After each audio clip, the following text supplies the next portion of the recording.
We are now going to talk about how to basically gather requirements efficiently, the agile way of requirement gathering. Because in the waterfall methodology, the concept was you do very thorough, in fact something between 20% or more of the entire project's time and budget was allocated on requirement gathering. And the problem was, even after such thorough requirement gathering and design documents and everything, most of the time those items used to be either thrown away, a majority of it thrown away, or redone substantially. So the question, one of the key question in agile, was how to do it right, how to address the problem. So the problem was basically requirement are a communication problem. So now there are, of course, three kinds of communication. One is written, the other is verbal, and the third is with a image, with a picture. So let's look at each. So written requirement has several strengths, like it can be thorough, it can be reviewed, edited. It's a permanent record to go back to, and could be the it could be time consuming, which is one of the main negative, as well as after a while it can become um, irrelevant, or maybe the requirements and others, so it might be affected by the other events or the environment, and might require again rewriting it entirely, and sometime, if not detailed enough, can be easily misinterpreted. So the other form is, of course, totally verbal communication, verbal requirement, but there's a tendency people forget about it. And there are several strengths to the verbal one, like you can explain, and while discussing, several new points can come out. The inputs from the development team can be helpful in clarifying, and even making it a richer content, a richer feature. However, um, the point is, if you don't remember which ones, or you don't even have a list of things to do, then it can become difficult. So agile requirements are usually written, but just enough to enable a discussion. And then it also has the third element of communication, which is image. So this one is one of the pivotal image in the history of USA. This is from the Birmingham campaign of the civil rights movement. And though years and thousands of hours were spent in different campaign, and in Birmingham, actually, it was one of the low points for the civil rights movement. But this specific incident and this specific photograph changed it all. This photograph, published on the newspaper front page of every newspaper, literally after it happened, changed the whole perception and created the pressure for the country to sign the civil rights movement. So this simple one image says thousands of words. And so the basic point here is, image is powerful, and some form of image, whether it's a real image, or whether it's a prototype, it's a wireframe, can be very helpful in explaining the user story. So what is a user story? User story seeks to combine the strength of written and verbal communication with possible support with a picture. It is a concise, written description of a piece of functionality that will be valuable to a user of the software. So it has this component. So the card itself, a written description of user story for planning purpose as a reminder. Conversation section that captures details about what this story would be doing, some more explanation that goes into it.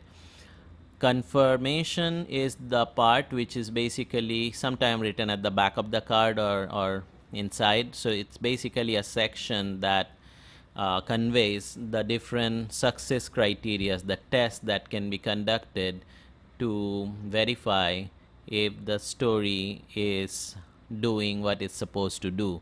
It can also have the negative, meaning what are the things that should fail if someone tries to do.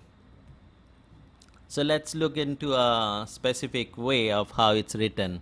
So this is a typical format, and those in the blue brackets are filled in case to case as per the story goes. So for example, let's take a specific example of someone wanting to write a user story for a login feature, for a secured access feature, let's say in a website. So it's written in this way: as a, then we enter the user role, which is registered user.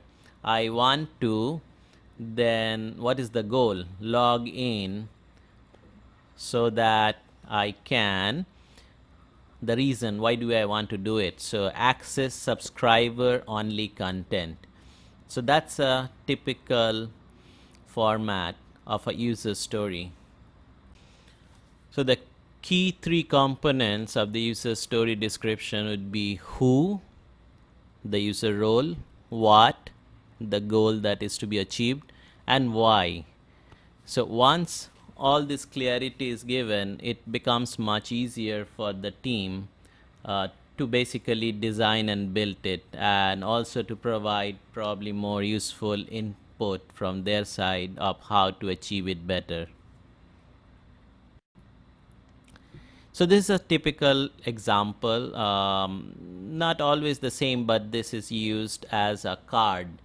And in the card, the key components would be, there is a number for the story, there is a very short description which is called user login, and there's a sizing also, the Fibonacci size of 3. And then comes the user story. As a registered user, I want to log in so I can access subscriber content. And below that, you see the wireframe with some more details written there, along with the different buttons and different form fields defined on what is expected in the mind of the product owner, and is substantially clear for anyone who's supposed to build it. And in addition to that, the back of the card contains the confirmation or the test criteria. So basically it defines what are the things that would define it successful and the failure. So how detailed should a user story be?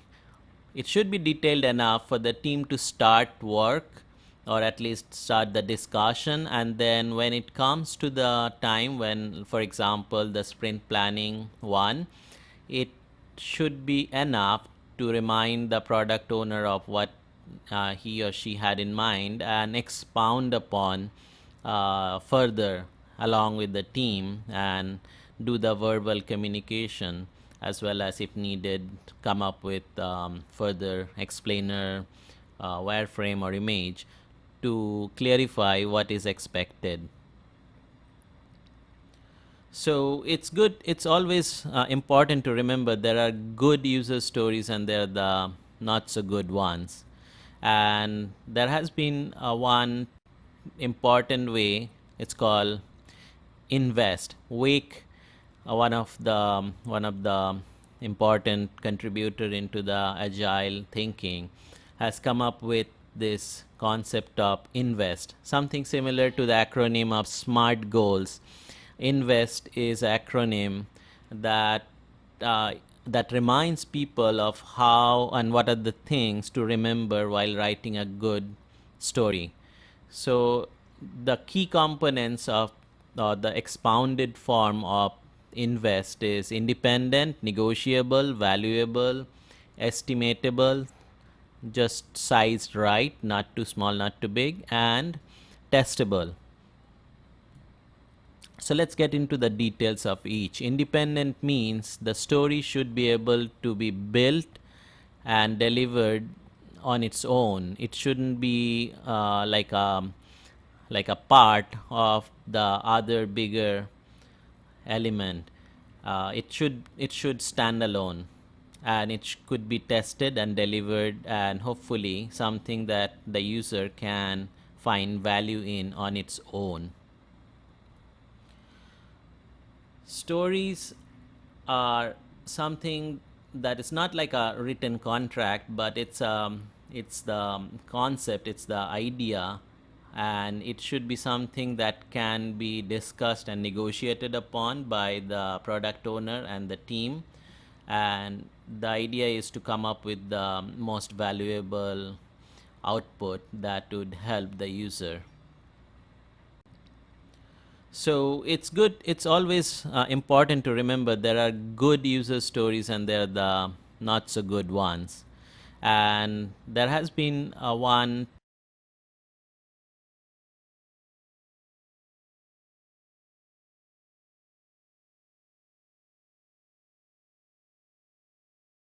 estimatable, meaning it has sufficient details so that someone can understand it by reading and looking at the content and come up with understanding of size, of how big it is or how long it may take in comparison to the other stories. Now, even though in the beginning the story might start out being a epic, it's a large, very vague maybe definition, but as the sprints progresses and as the story comes towards being worked upon, it needs to be further groomed to be, if needed, chopped down into multiple stories if it is too big. But remembering the whole concept of invest, it should be kept in a size that makes sense and that's something the team can work on, not too big, not too small. And finally, testable. It should be something that you can design a test and define the success criteria of when it's acceptable. So, to summarize, user stories should be written. It should have a verbal component of discussing it, and it should be supported wherever possible with image of either screenshots or maybe a wireframe.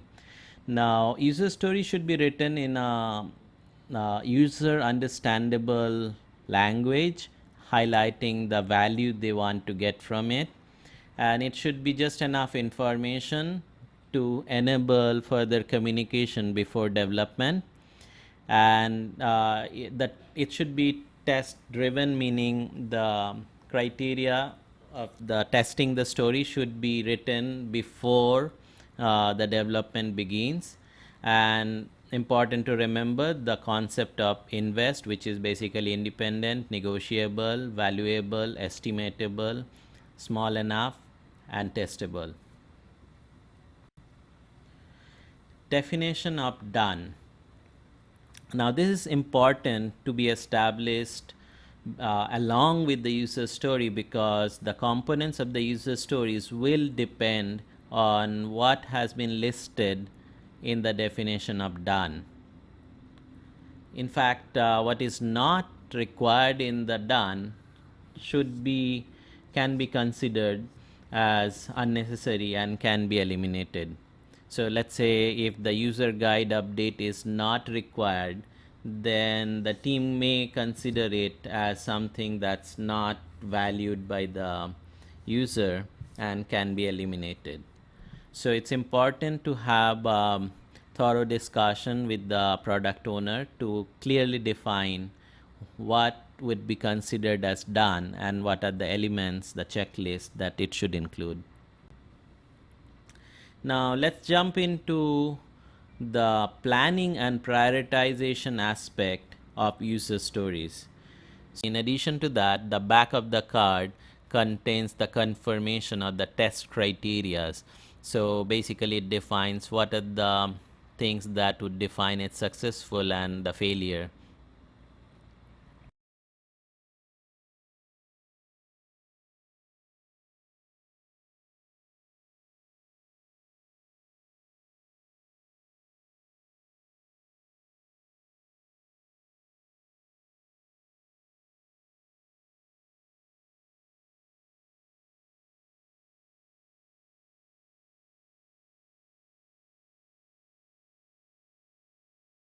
Software project, it's more similar to a weather forecast. Um, as you will always see, it's mostly cloudy or mostly partially cloudy, etc. It's not super clear of what it would be, and it's at the most more of a guess rather than something very clearly defined like a blueprint and a waterfall like Gantt chart that defines one after the other what will be done and what are the dependencies, etc. So let's look at the contrast between planning in waterfall and in agile. So in waterfall, whatever has been defined as the final output is basically you need to have it all or it's not considered done. While in agile, it's incremental and each story has its own definition of done and it's rolled out subsequently. Now, prioritization is not important in waterfall because it's all or nothing, while in an agile setup, since you are incrementally delivering to the user and you want to have the most valuable components early enough, so prioritization is key in the planning. And of course, in agile, there is no critical path because it's incremental, while in waterfall, since the deadline is important and all the features have to be delivered or it's not considered successful, critical path is super important in the planning. So the waterfall basically tries to be a predictive model, while agile is an empirical model. So let's look into how to do the prioritization. So there is, of course, the informal way, and there is also called a Moscow. It's an acronym. The informal is basically on asking the client which of the components are most valuable to them, which would they like to see ahead of the others, and doing the prioritization according to that, as well as using the intuition of the team and their understanding. While Moscow is a little more formal, where each element, each user story is defined as must have, should have, could have, and not necessary to have, and then prioritizing them according to that.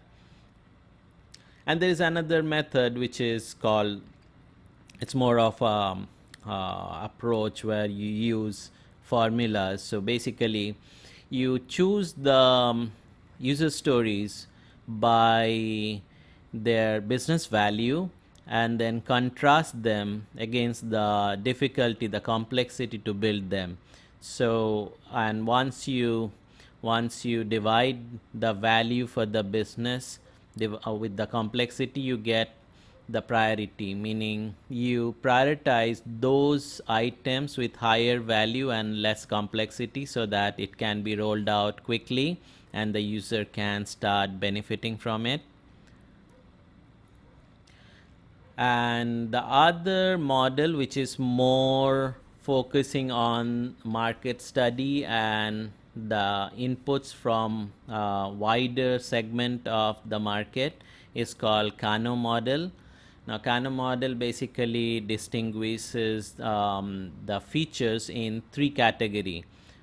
Some of those which are considered like mandatory, or which are like the threshold without which you won't consider it to be a product. For example, if you are building a cell phone, you would consider the ability to make a phone call and send a SMS, and then probably having address book as the basic, without which it won't be considered a cell phone. Whereas the other things which are like performance, for example, battery life would be a performance criteria, and there's no um, ultimate to that. I mean, it's a linear one, which basically means more performance you have, more people like. So it's like in a computer, the speed of processing. Every year we see there is a faster processor coming in, and it seems okay at that moment of time, and sometimes it seems like you won't need any faster processor, but the next year you again get another bunch of upgrades, and again you find that there's a faster processor, and there would be certain areas of your usage where those faster processing can be useful. So those are the second kind of criteria. And then the third is something that the user was not expecting. It's something that is a delighter, it's an exciter. So let's look at this diagram for the Kano model to further understand visually. And let's take example of iPhone when it came out. So when iPhone came out, of course, to be called a phone, it had to meet the basic needs, which is like it can do the call, it can send an SMS, etc. But it did not try to beat the existing phones in terms of let's say battery life. In fact, my old Nokia used to be good for like half a week or more, while iPhones, even the new ones, cannot survive the next work day. You have to literally charge it every day, and actually after a year or two's use, nowadays we have to charge it like 2 to 3 times a day. So the point is that's a performance criteria, and then you'll see also the processor speed and all are being increased every release. It's something that is important. Perhaps having a day-long charge is the minimum that you expect for a phone, but it's not something that terribly affects the adaptation. And the excitement factor, the delighter for iPhone was the large screen and the touch screen, and people using the buttons by clicking on it, and all the videos and all the email and etc. that happened in a different way. So it was the experience which made it shoot up to number one in terms of cell phone at that stage. So hopefully this clarifies how to go about this. This is large enough concept, and this whole thesis behind this on how to do market study for Kano model.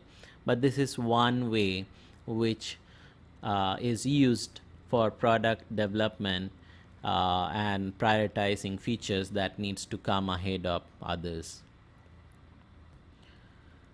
That would be all for this section. These are some of the useful links and references that you may want to use to know more about it. Thank you.